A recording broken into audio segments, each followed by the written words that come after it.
الشيطان الرجيم. بسم الله الرحمن الرحيم. إن الله لا يستحيي أن يضرب مثلا ما بعوضة فما فوقها فأما الذين آمنوا فيعلمون أنه الحق من ربهم وأما الذين كفروا فيقولون ماذا أراد الله بهذا مثلا يضل به كثيرا ويهدي به كثيرا وما يضل به إلا الفاسقين الذين ينقضون عهد الله من بعد ميثاقه ويقطعون ما أمر الله به أن يوصل ويفسدون في الأرض أولئك هم الخاسرون. بے شک کہ اللہ تبارک و تعالی مچھر کی یا اس سے بھی اوپر کی کسی بھی شے کے ذریعے مثال بیان کرنے سے شرم نہیں رکھتے ہیں. بہرحال جو لوگ ایمان والے ہیں وہ جانتے ہیں کہ یہ ان کے رب کی طرف سے حق اتارا ہوا ہے، اور وہ حضرات جو کافر ہیں وہ یوں کہتے ہیں کہ اللہ تعالیٰ اس کے ذریعے مثال بیان کر کے کیا چاہتے ہیں. اللہ رب العزت ایسی مثال کے ذریعے سے بہت سو کو گمراہ کرتے ہیں اور ایسی مثال کے ذریعے بہت سو کو ہدایت دیتے ہیں، اور نہیں گمراہ کرتے ہیں اس سے مگر فاسق لوگوں کو، جو لوگ اللہ کے عہد کو توڑ دیتے ہیں اس کو مضبوط کرنے کے بعد، اور توڑ دیتے ہیں اس حکم کو جو اللہ نے ان کو دیا ہے ملانے کا، اور زمین میں فساد مچاتے ہیں. یہی لوگ نقصان اٹھانے والے ہیں.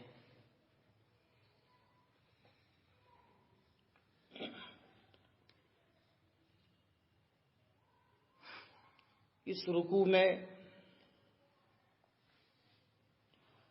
اللہ رب العزت نے مختلف چیزوں کو بیان کیا تھا، جس میں ایک تھا اللہ تعالیٰ کی توحید. پھر اس کے بعد نبی کریم صلی اللہ علیہ وسلم کی نبوت اور رسالت کو بیان فرمایا. پھر اللہ کو نہ ماننے والے اور اللہ کے رسول کو نہ ماننے والے جو کافر حضرات ہیں ان کے لیے کیا عذاب ہے، اللہ تعالیٰ نے اس کو ذکر فرمایا. وقودها الناس والحجارة اعدت للکافرین کے ذریعے سے. قرآن کریم کا ایک اصول رہا ہے پورے قرآن کریم میں کہ جہاں کہیں بھی جہنمیوں کا ذکر ہوگا تو فوراً اللہ تعالیٰ اس کے بعد جنت والوں کا ذکر کریں گے، اور جہاں جنت والوں کا ذکر پہلے ہوگا تو اس کے نیچے فوراً جہنم والوں کا ذکر کریں گے. اس لیے کہ صرف جنت کے ذکر سے انسان مطمئن نہ ہو جائے، اس لیے جہنم کا ذکر کر کے اس کو خوف دلاتے ہیں اور اس کو احساس یاد دلاتے ہیں، اس کو احساس دلاتے ہیں کہ دنیا کی زندگی میں آپ کے اوپر بہت بڑی ذمہ داری ہے، اور وہ ذمہ داری حقوق اللہ کی ہے اور حقوق العباد کی ہے. اس لیے اللہ تعالیٰ دونوں چیزوں کا، جنت اور جہنم دونوں چیزوں کا ذکر ایک ساتھ کرتے ہیں. اس سے پہلے والی آیت میں، ابھی جن آیت کو میں نے پڑھا اس میں پہلے والی آیت میں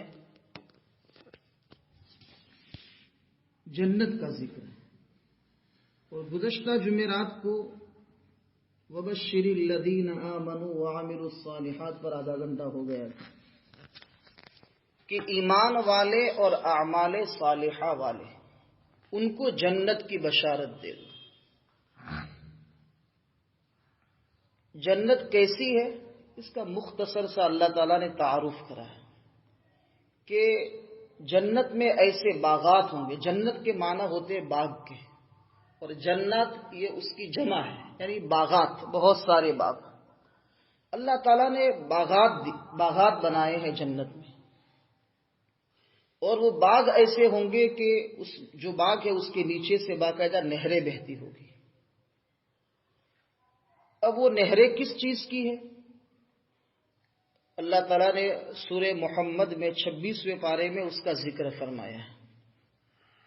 اس میں ایک نہر ہے پانی کی، اور ایسی پانی کی نہر ہوگی کہ جس میں کبھی بدبو نہیں آئے گی، من ماء غیر آسن۔ اور دوسری نہر ہوگی دودھ کی، وانہار من لبن لم یتغیر طعمہ، اس کا مزہ کبھی ختم نہیں ہوگا۔ جیسے دنیا میں دیکھتے ہیں کہ دودھ ایک دو دن کے بعد اگر پیتے ہیں تو اس کا مزہ ختم ہو جاتا ہے، تو آخرت کے اندر جو اللہ تعالیٰ دودھ کی نہریں اللہ تعالیٰ نے بنائی ہے، اس میں وہ جو دودھ ہوگا اس کو جب بھی آپ پیؤں گے اس کا اصلی مزہ ہوگا، جنت کا جو مزہ اللہ تعالیٰ نے رکھا ہے وہ مزہ۔ اور تیسری جو نہر ہوگی وہ شراب کی نہر ہوگی، وہ انہار من خمر، شراب کی نہر ہوگی۔ اور لذت للشاربین، اس سے پینے والوں کو لذت محسوس ہوگی۔ دنیا میں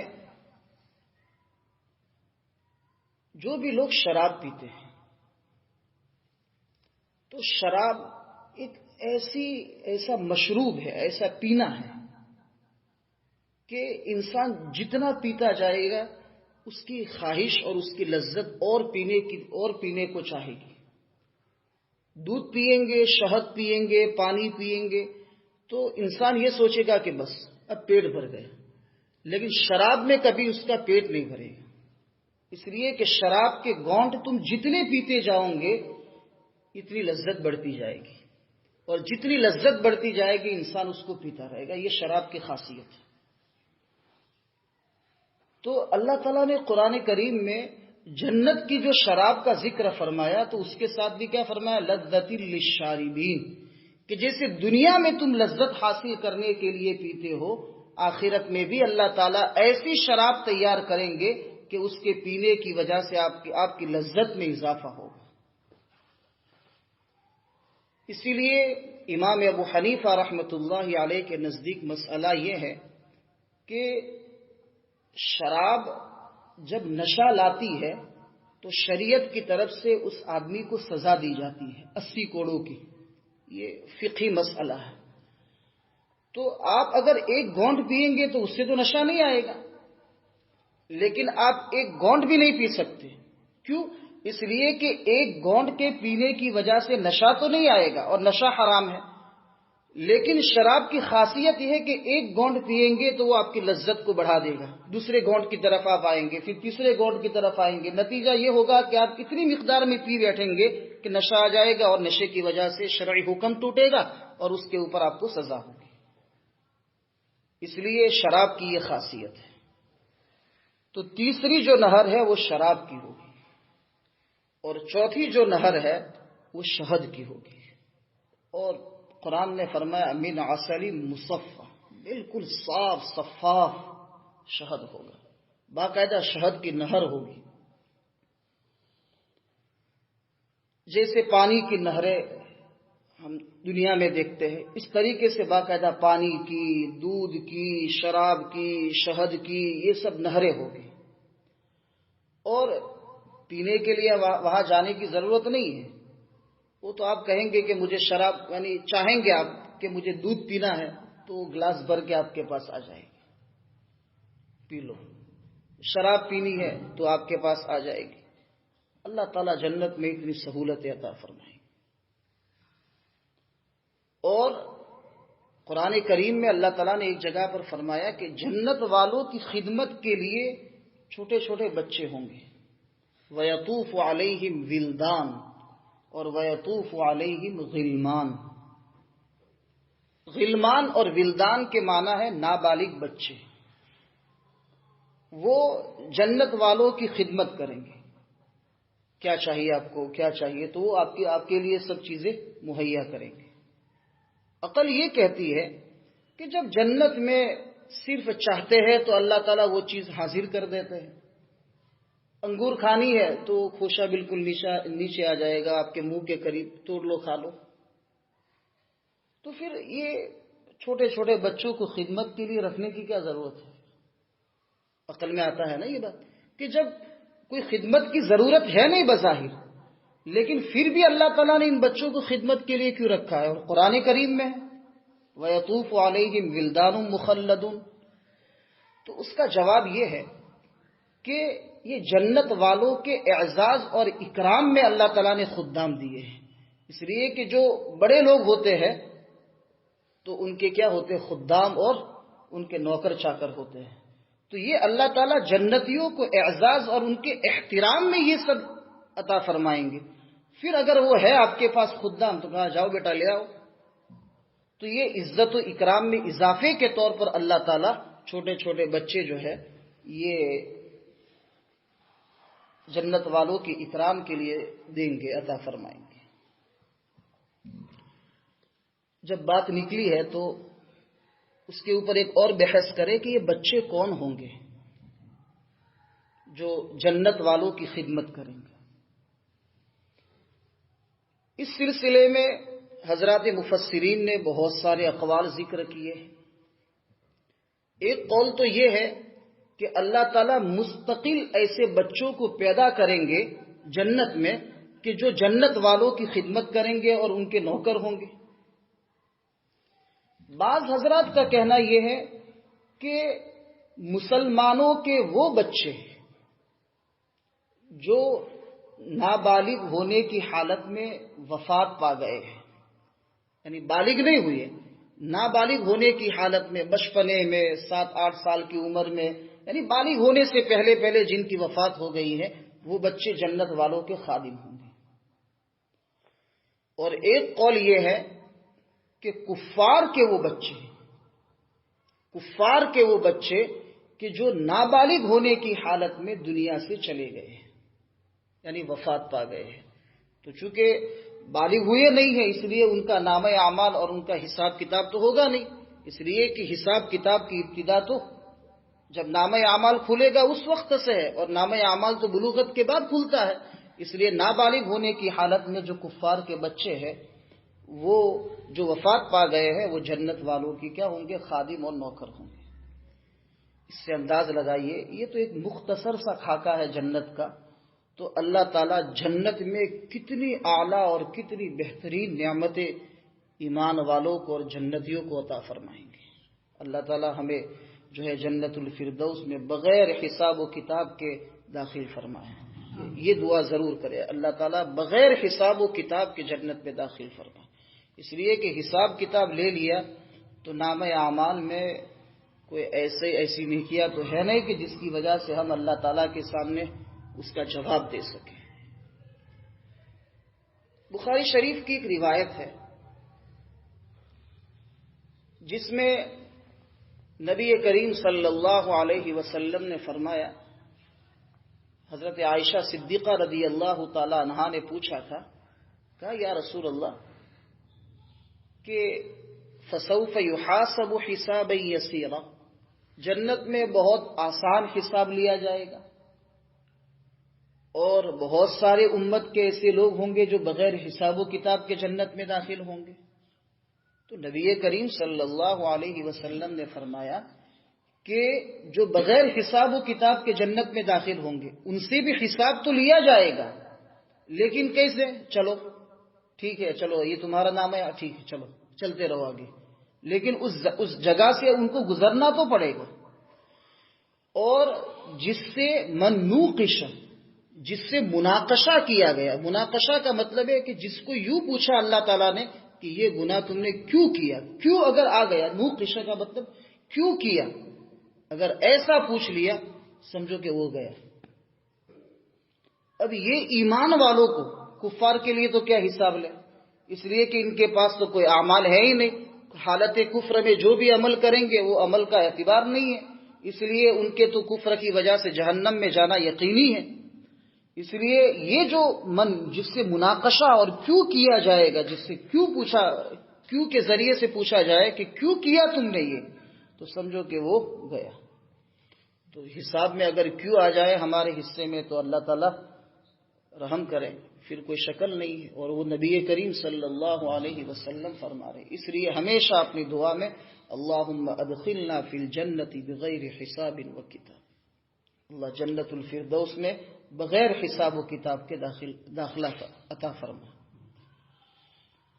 تو جنت کے باغات کے نیچے سے نہریں بہتی ہوگی. اب اس میں مختلف قسم کے پھل ہوں گے. جب جنت والوں کو پھل دیے جائیں گے، کلما رزقوا منہا من ثمرۃ رزقا، ان کو کھانے کے لیے پھل دیے جائیں گے، تو وہ لوگ کہیں گے کہ ھذا الذی رزقنا من قبل، ایسے پھل تو اس سے پہلے بھی ہم کو دیے تھے. تو یعنی انار دیا، پھر اللہ تعالیٰ جو ہے ان کو دوسرا انار دیں گے. کہا کہ ایک جیسے پھل کیوں، دوسرے الگ الگ، لیکن ایک قسم کے پھل لگیں گے اور ہر ایک کا ذائقہ الگ الگ ہوگا. اور ایک مطلب یہ ہے کہ جنت میں جب ان کو پھل دیے جائیں گے تو جنتی لوگ یوں کہیں گے کہ یہ تو دنیا میں ہم نے کھائے ہیں. انگور ہے، اسی طریقے سے انار ہے، اسی طریقے سے کھجور ہے. تو یہ جو پھل ہے ان کو جب دیے جائیں گے تو وہ کہیں گے تو ہم دنیا میں کھا کے آئے ہیں. پھر اللہ تعالیٰ کہیں گے کھاؤ تو صحیح. پھر جب کھائیں گے تو اس کا مزہ ہی کچھ الگ ہوگا. اور اللہ تعالیٰ فرماتے ہیں کہ اس کے جیسے اس شکل کے اور بھی ان کو پھل دیے جائیں گے. یہ تو کھانے پینے کی اور عیش و عشرت کی باغ کے اندر جو ہے، باغات کے اندر عیش و عشرت کی جو ہے جو نعمتیں ہیں اللہ تعالیٰ نے اس میں ذکر فرمائی. پھر وَلَهُمْ فِيهَا أَزْوَاجٌ مُطَهَّرَةٌ، جنت والوں کو جنت میں پاکیزہ بیویاں دی جائے گی. پاکیزہ بیویوں سے مراد حوریں. کتنی حوریں دی جائے گی اس کے بارے میں مختلف اقوال ہیں. 70 حوروں کا بھی ذکر ہے، اس سے کم بھی ذکر ہے، اس سے زیادہ کا بھی ذکر ہے. بہرحال یہ جو حوریں دی جائے گی وہ بیویاں بنا کر، یعنی اس جنتی کا ان عورتوں پر حق ہوگا. ان حوروں پر، ان عورتوں پر دوسرے کسی انسان کا کوئی حق ہوگا نہیں. اللہ تعالیٰ نے ان حوروں کو عجیب و غریب زعفران وغیرہ سے، ایسی قیمتی چیزوں سے اللہ تعالیٰ نے ان کو بنائی ہوگی. اور ان کے حسن کا عالم یہ ہوگا کہ اگر وہ اپنے انگلی کے پوروے کو خالی اوپر والا حصہ اگر آسمان سے نیچے کی طرف اگر کر دے تو پوری دنیا جو ہے نا روشن ہو جائے. اللہ تعالیٰ نے اتنا زبردست اس کو حسن عطا فرمایا. یہ پاکیزہ ہوگی. پاکیزہ کا مطلب یہ ہے دو اعتبار سے، میلی کچیلی نہیں رہے گی. جیسے دنیا میں کام کاج کے اندر عورتیں لگی ہوتی ہے اور کپڑے میلے، بدن پر گندگیاں لگ جاتی ہے. غسل اگر کرے، اگر ہفتے میں ایک مرتبہ غسل کرے تو میل بدن کے اوپر جم جاتا ہے. تو یہ سب چیزیں وہاں نہیں ہوگی، بالکل کاچ کی طرح ہوگی. اور دوسرا مطلب یہ ہے کہ پاکیزہ ہوگی برے اخلاق سے، یعنی برے اخلاق ان میں نہیں ہوں گے. برے اخلاق سے بالکل پاک ہوگی، یعنی ان کے اخلاق اچھے ہوں گے. دنیا میں بہت ساری عورتیں ایسی ہوتی ہے کہ حسین اور خوبصورت ہوتی ہے، لیکن اخلاقی اعتبار سے ان کا شوہر ایسی عورتوں سے پریشان ہوتا ہے. تو اگر دکھنے میں اچھی ہو تو اخلاق کے اعتبار سے اچھی نہیں ہوتی، اور اگر اخلاق کے اعتبار سے اچھی ہو تو دکھنے میں اچھی نہیں ہوتی. تو کسی نہ کسی اعتبار سے شوہر کے لیے کوئی جو ہے اختلاف کا سبب رہتا ہے. وہاں کسی قسم کا کوئی اختلاف کا سبب نہیں ہوگا. صرف جو ہے جب انسان جنتی اس کو دیکھے گا تو اس کے دل کے اندر اس کی محبت پیدا ہو جائے گی. اور حور جب دیکھے گی اپنے جنتی شوہر کو تو اس کے دل کے اندر بھی جنتی شوہر کی محبت پیدا ہو جائے گی. یہ انتظام اللہ تعالیٰ کی طرف سے بطور انعام کے ہوگا. اور یہ بھی نہیں کہ چلو 70 سال 100 سال اگر یہ وہ حوریں آپ کو ملی اور پھر اس کے بعد وہ بوڑھی ہو جائے گی. بوڑھی بھی نہیں ہوگی، 33 سال کی عمر کی رہے گی. جنت میں جنتیوں کی جو عمر ہے وہ 33 سال ہوگی، یعنی مکمل جوانی کی جو عمر ہے وہ 33 سال ہے. تو اللہ تعالیٰ کبھی ان حوروں کو، ان بیویوں کو کبھی بوڑھا نہیں ہونے دے گا، بلکہ ہر وقت کیا رکھے گا اللہ تعالیٰ؟ جوان رکھے گا۔ پھر 100 سال کے بعد اللہ تعالیٰ لے لیں گے، کہا کہ چلو 100 سال ہو گئے، اب تو نکاح ختم، ہم فیہا خالدون، ہمیشہ ہمیشہ۔ پھر اس دنیا یعنی اس زندگی کا کوئی اینڈ ہی نہیں ہے، اس کی کوئی انتہا ہی نہیں ہے، بس جنت میں داخل ہو گئے سو ہو گئے، اب پھر اس کے بعد جنت سے نکلنا نہیں ہے۔ اللہ تعالیٰ نے جو جنت میں نعمتیں دیں گے وہ لازوال دیں گے۔ لازوال کا مطلب غیر متناہی، کبھی بھی ختم نہیں ہوگی۔ جنت میں داخلہ مل گیا، بس مل گیا۔ یعنی آخرت کی خوشی اگر آپ کو دی گئی تو ایسی خوشی کہ اس کے بعد غمی نہیں، اور اگر غمی جیسے کفار کو دی جائے گی تو ایسی غمی کہ پھر اس کے بعد خوشی نہیں۔ اللہ تعالی ہمارا شمار کامل مومنین میں اور اہل جنت میں شمار فرمائے۔ اللہ یہ گزشتہ جمعرات کی ایک آیت باقی تھی تو مختصر اس کا خلاصہ پیش کر دیا۔ آگے والی جو آیت ہے جس میں اللہ تعالی مچھر کی مثال یا اس سے بھی اوپر کی کسی مخلوق کی مثال بیان کرنے سے نہیں شرماتے، اس کا کیا مطلب؟ کفار کی طرف سے، جیسے پہلے آیا تھا 2-3 ہفتے پہلے، کہ کفار کی طرف سے قرآن کریم پر ایک اعتراض تھا، کہا کہ یہ اللہ تعالیٰ کا کلام نہیں ہے، یہ نبی کریم صلی اللہ علیہ وسلم کا کلام ہے، یا کسی سے لکھوایا ہے یا کسی سے سیکھا ہے۔ اس کے اوپر تفصیل سے بحث ہوئی تھی۔ تو اس کی وجہ، ان کے دماغ میں ایک وجہ یہ تھی کہ اللہ تعالیٰ اتنے بڑے ہیں تو اللہ تعالیٰ اپنی کتاب میں اور قرآن کریم میں ایک مچھر کی مثال بیان کرتے ہیں، تو ان کو اس کے اوپر اعتراض ہوا اور سوال پیدا ہوا کہ اللہ تعالیٰ جو ہے ایسی مچھر اور مکھی کی مثال بیان کرتے ہیں۔ تو اللہ تعالیٰ فرماتے ہیں کہ دیکھو، سمجھانے کے لیے جب کوئی مثال پیش کی جاتی ہے تو جس آدمی کو جس طریقے سے سمجھانا ہو وہ اصل ہوتا ہے کہ کس چیز سے وہ آدمی سمجھے گا۔ تو سمجھانے کے لیے مچھر یا مچھر سے بھی نیچی مخلوق کی اگر کوئی ضرورت پڑے گی تو اللہ تعالیٰ اس کو بیان کرنے سے شرمائیں گے نہیں۔ اب ایمان والے جو ہے وہ تو یوں کہتے ہیں کہ اللہ تعالیٰ اگر مچھر کی مثال بیان کرتے ہیں تو یہ اللہ تعالیٰ کی طرف سے اتارا ہوا ہے، اور کفار کیا کہتے ہیں کہ مچھر کی مثال اللہ تعالیٰ کی طرف سے نہیں ہے۔ تو گویا قرآن کی اس آیت کا کیا کرتے ہیں؟ انکار کرتے ہیں، اور یوں کہتے ہیں ماذا اراد اللہ بہذا مثلا، ایسی مثال کے ذریعے سے اللہ تعالیٰ کیا چاہتے ہیں؟ کہ اللہ تعالیٰ یہ چاہتے ہیں کہ جو مانے گا اللہ اس کو ہدایت دیں گے، جو نہیں مانے گا اللہ اس کو گمراہ کریں گے۔ یضل بہ کثیرا ویہدی بہ کثیرا، مانے گا اللہ ہدایت میں اضافہ کریں گے، اور نہیں مانے گا تو اللہ اس کو کیا کر دیں گے؟ گمراہ کر دیں گے۔ کس کو گمراہ کرتے ہیں؟ وما یضل بہ الا الفاسقین، اور اللہ تعالیٰ ایسی مثالوں کے ذریعے سے فاسق لوگوں کو گمراہ کرتے ہیں۔ قرآن کریم میں جہاں کہیں بھی فاسق کا لفظ آیا ہے اس سے مراد کفار ہے، اس سے مراد کفار ہے۔ لیکن فقہا یعنی مسئلے مسائل جو بیان کرنے والے جو علماء ہیں ان کو کہتے حضرات فقہا۔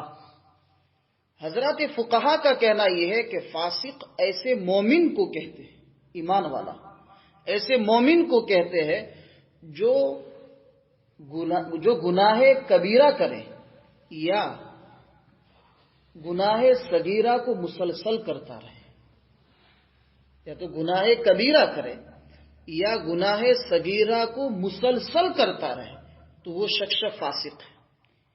اور گناہ کبیرہ کو کھلم کھلا کرے، جیسے سب کے سامنے روزہ توڑ دے، برسر عام ہر کسی کو گالیاں دے، نماز کو کھلے عام یعنی لوگوں کے دیکھتے ہی چھوڑ دے، تو یہ کھلم کھلا جو ہے گناہ کبیرہ کرنے والا ہے، اس کو فاجر کہتے ہیں، یہ فاسق سے بھی بڑھ کر۔ لیکن قرآن کریم میں اللہ تعالیٰ نے فاسق کا لفظ جہاں استعمال فرمایا ہے اس سے مراد کفار اور مشرکین ہے۔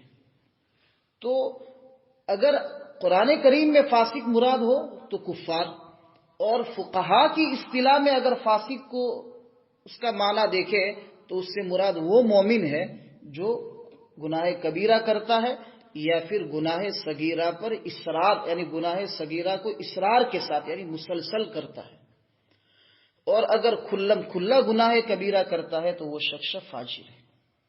بات سمجھ میں آ گئی اتنی؟ اب اللہ تعالیٰ نے فاسقین کا تعارف پیش کیا ہے کہ فاسق لوگ کون ہیں۔ وہ لوگ ہیں جو اللہ تعالیٰ کے عہد کو اس کو مضبوط کرنے کے بعد توڑ دیتے ہیں۔ اللہ تعالیٰ کا عہد اس کو مضبوط کرنے کے بعد توڑ دیتے ہیں، اس کا کیا مطلب؟ اللہ تعالیٰ کا کون سا عہد ہے، اور عہد کس کو کہتے ہیں؟ عہد کہتے ہیں ایسا معاملہ جو دو آدمیوں کے درمیان میں طے ہو۔ دو آدمیوں کے درمیان میں جو معاملہ طے ہوتا ہے اس کو عہد کہتے ہیں۔ اور میثاق من بعد میثاقی، اور یہی معاملہ اگر قسم کے ذریعے سے مضبوط کر دیا جائے تو یہ میثاق ہے۔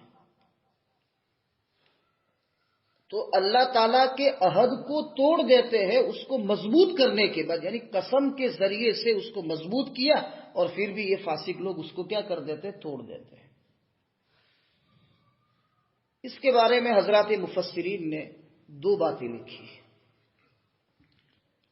ایک بات تو یہ ہے کہ اس سے اللہ تعالیٰ کا وہ عہد مراد ہے جو اللہ تعالیٰ نے عالم الستو میں لیا تھا۔ اللہ تعالیٰ نے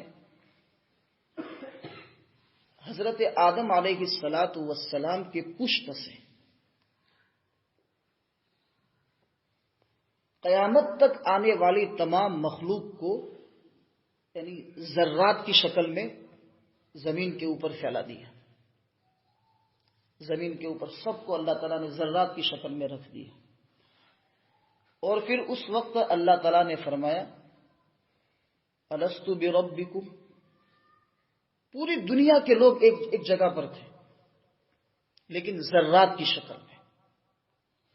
تو اللہ تعالیٰ نے فرمایا الست بربکم، کیا میں تمہارا پروردگار نہیں ہوں؟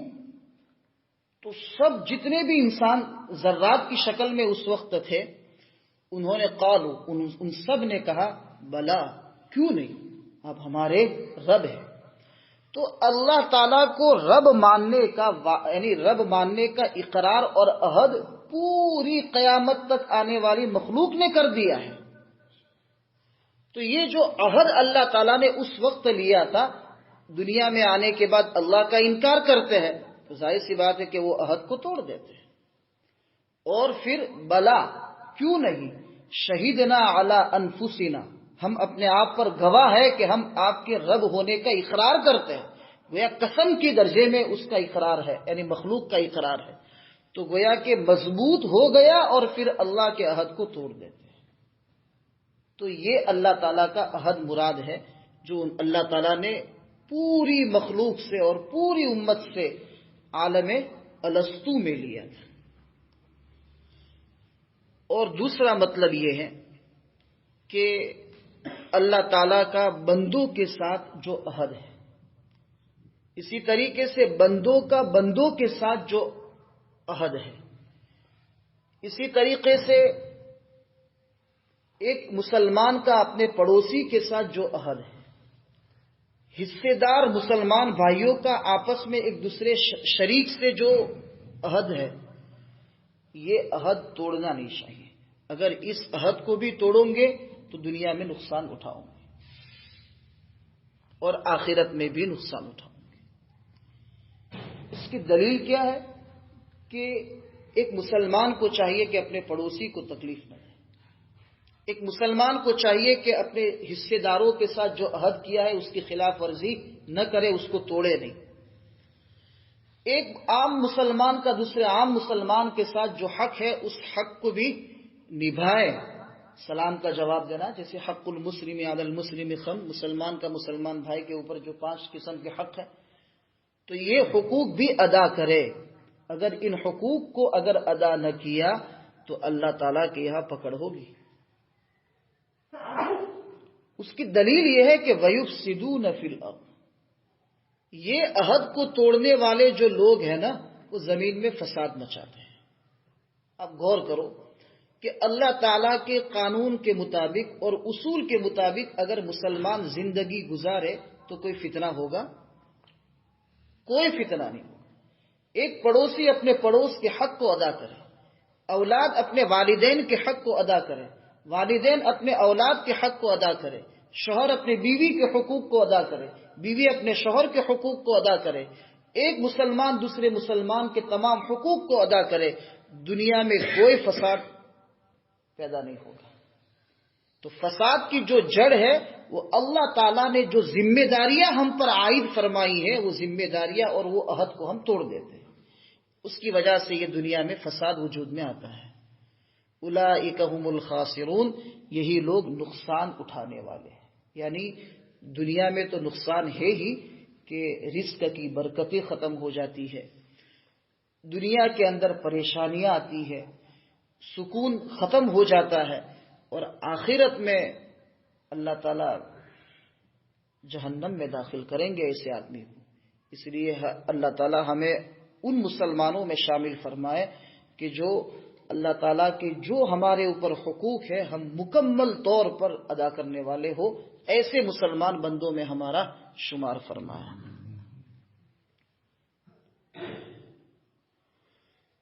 سبحان ربک رب العزت عما یصفون وسلام علی المرسلین والحمد للہ رب العالمین۔